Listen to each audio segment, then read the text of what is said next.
difference than what I'm doing with Gage. Now what I'm doing with him is I'm adding the ball to some of the things that he already knows. I'm going to try and talk my way through some of what I'm doing here with him.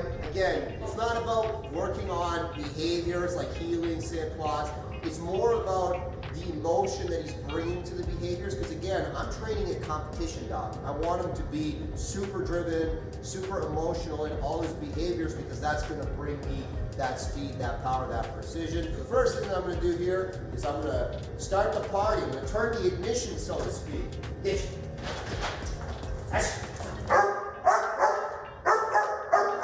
Again, we start with that activity, open the emotion in the dog, get him worked up, get him paying attention. Us. Nuts.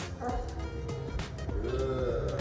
And just some basic positions with the dog, teaching him that impulse control. And this is going to be a problem later, what he's doing now. This could lead to some handler aggression later. For now, I'll allow it because he's young, and I'm putting pressure on him. And I need to give him an outlet for that pressure. And right now, the outlet's in the ball. It's not just about the ball. It's about what do we do with the ball. It's all about building the right energy, not asking for too much right away. Oh, good job, buddy.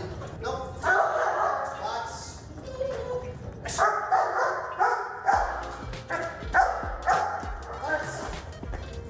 That was it. The session kind of just started with me feeling the dog out, and then I could see, okay, we got a little problem here with the quads. That's just kind of how she goes. We're going to do a front now for the first time in his life. Front with the ball. There you go. You can see he was real unstable in the position. Like, he does it really well for food, but really unstable in the position for the ball, which is normal in the beginning. Out. I just had him do it again and again until he got it right. Out. There we go.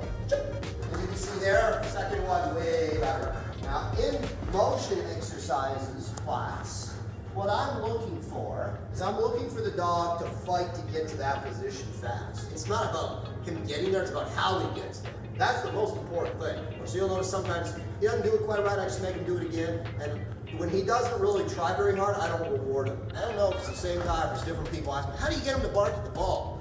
I don't get him to bark at the ball. He's got tons of ball drive. It's genetic. He wants the ball really badly, so he barks at it. So one more exercise, and then I think he'll be done. But for here, he likes to get a little dirty, so now I'm going to bring it in. And he knows the rules. The rules are, wait until you hear the command. Just because it's here doesn't mean you can bite it. Out. And that's it. We'll call it a day.